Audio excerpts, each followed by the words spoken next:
பயிற்சியும் முயற்சியும் எல்லாம் சொல்றது ஒன்ன நோக்கி மட்டும்தான். டிசிப்ளின், செல்ஃப் டிசிப்ளின் வந்துருச்சுன்னா எல்லாமே வந்துருங்க. செல்ஃப் டிசிப்ளின்ல தான் எல்லாமே இருக்கு. ஏன் ஒருத்தன் எப்ப தவறா பாதை மாறி போவான்? செல்ஃப் டிசிப்ளின் விட்டு கடந்து போகும்போது மட்டுமே பாதை மாறி செல்வான்.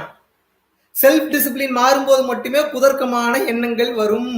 செல்ஃப் டிசிப்ளின் மாறும்போது மட்டுமே அவனுக்கு பல பஞ்சாயத்து பிரச்சனை எல்லாம் வரும். செல்ஃப் டிசிப்ளினோட ஒருத்தன் எதுக்கும் அடிபணியாம கிளியரா இருக்கிறான்னு வைங்க, புடிச்சிருவான். இயல்பா நிகழ்ந்துரும். அது அவனுக்கு ஆட்டோமேட்டிக்கா நிகழும், இயல்பா நிகழும்.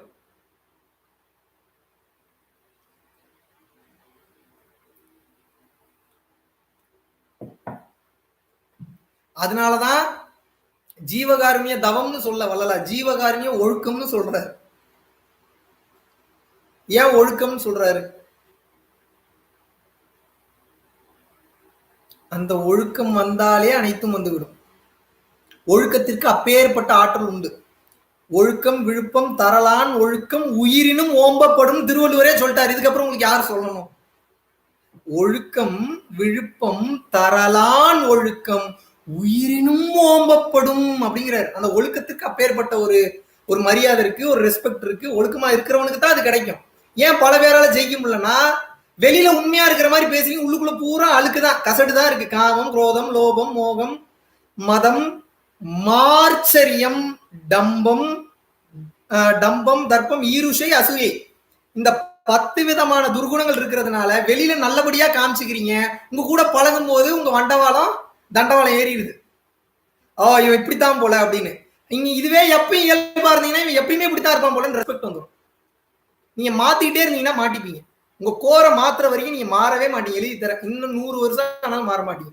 கேரக்டரை தயவு செய்து என் கேரக்டர் இதுதான் அப்படின்லாம் சொல்லி நிக்காதீங்க. எங்கேயுமே திமிருத்தனமா நிக்கணும்னு அவசியம் இல்லை. உண்மைக்கு கூடவே நில்லுங்க, உண்மைக்கு சப்போர்ட் பண்ணுங்க, உண்மையா பேசுங்க, உண்மையா இருங்க.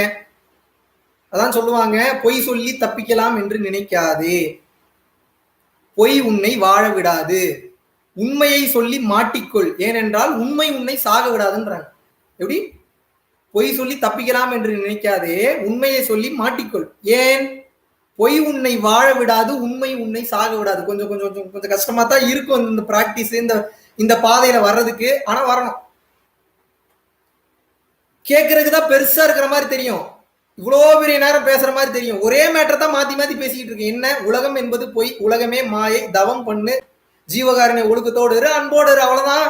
இதுல என்ன இருக்கு? இதுல என்ன பெருசா யாரும் சொல்லாது, நான் சொல்லிட்டேன்.